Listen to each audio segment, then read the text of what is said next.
Okay, think about this for a second. On one hand, you've got these super serious, high-stakes tech reviews. And on the other, you have the wild, high-drama world of reality TV. They seem like they're from totally different planets, right? One's all about data and logic. The other is just pure emotion. But what if I told you they're actually following the exact same playbook? Let's break it down. So, first you have the world of tech. It likes to present itself as this temple of logic, all driven by data. Our feeds are just packed with headlines from places like Tom's Guide, talking about benchmarks, performance stats, photo face-offs, who has the best GPU, who makes the best grill. It's all about picking a winner. And then, there's the other side of our feeds, the messy, emotional, and super personal world of reality TV. This is where we all go to Reddit to dissect every single conversation, analyze every red flag, and basically pass judgment on the love lives of people we will never, ever meet. It's just pure, uncut human drama. So, are these really two separate universes, or is there like a single hidden playbook that guides how we talk about everything, from the next iPhone to the latest Housewives scandal? That's exactly what we're going to dig into. It turns out, the answer starts with something we all understand: a good story. Let's look at how both tech and TV depend on crafting the perfect narrative to get us and keep us hooked.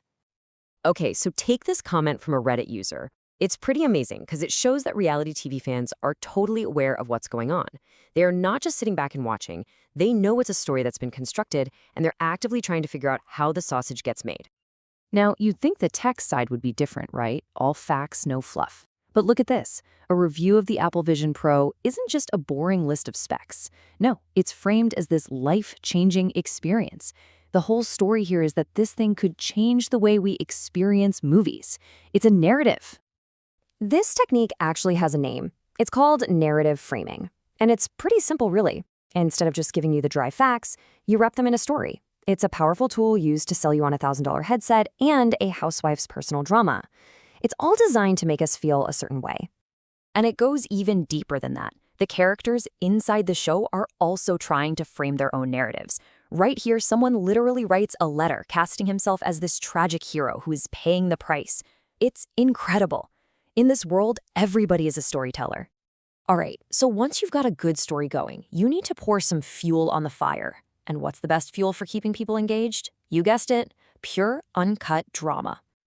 Just look at the language they use. A tech review isn't a review, it's a 10-round photo face-off. A guy on a reality show isn't just a jerk, he's branded with the name of another villain, which instantly creates a feud. It's all about engineering conflict. And the structure is literally identical. Gas grill versus charcoal, Mary versus Heather, Dropbox versus Google Drive, Lisa versus Brittany. It's always about versus. This format just simplifies everything down into a battle where there has to be a winner and loser. It's so compelling. And get this, each world even develops its own special jargon for all this conflict. In tech, a new product isn't just competition, it's a killer, like a Steam Deck killer. It's all head-to-head comparisons. Meanwhile, in the Housewives universe, it's all about red flags, rumors, takedowns, and betrayals. The words might be different, but the goal is exactly the same: frame everything as a high-stakes battle. So what does this all tell us? It reveals a really core principle of modern media. Conflict is the engine of engagement. It seriously doesn't matter if you're feeling it with processor specs or personal scandals. The drama is what makes us click, it's what makes us watch, and it's what keeps us coming back for more.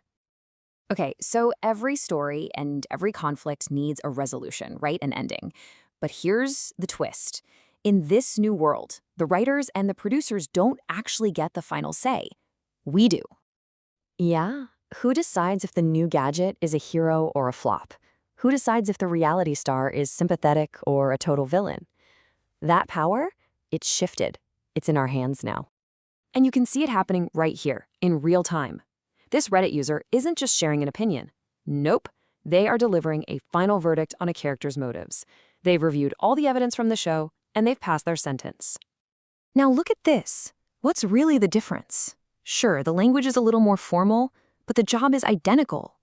After a month with the product, the reviewer delivers their final judgment. It falls short. They are playing the exact same role as the fan on Reddit, the ultimate judge of what's good and what isn't. And notice the emotion here, even in the objective professional review. I mean, the Reddit language is obviously more raw, gaslighting, delusional, but the tech guide is using words like thrilling and frustrating, or not quite a knockout. This isn't just data, people. It's an emotional judgment. The tone of finality is exactly the same. Okay, so let's tie this all together. We've got carefully crafted narratives, we've got engineered conflict, and we have the audience playing the role of the judge. What does all this actually tell us about the stuff we watch and read every single day? Well, the big takeaway is that the line between objective analysis and dramatic performance it's completely blurred. Reviewing a laptop and recapping a reality show now use the exact same psychological playbook to grab our attention and not let go. It really all boils down to this universal 4-step formula. Step 1, create a narrative. Maybe it's a game-changing phone or a toxic relationship. Step 2, engineer some conflict with a face-off or a feud. Step 3, push the audience to deliver a verdict. And the final result of all that? Engagement is maximized. That's the whole game. This quote just says it all.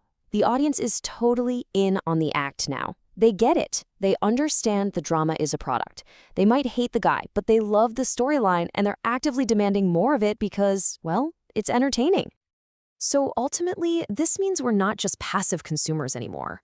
Whether we're looking at specs for a new graphics card or reading the latest celebrity gossip, we are consuming a performance, content that was specifically designed from the ground up to get a reaction out of us. Which leaves us with one last question to think about.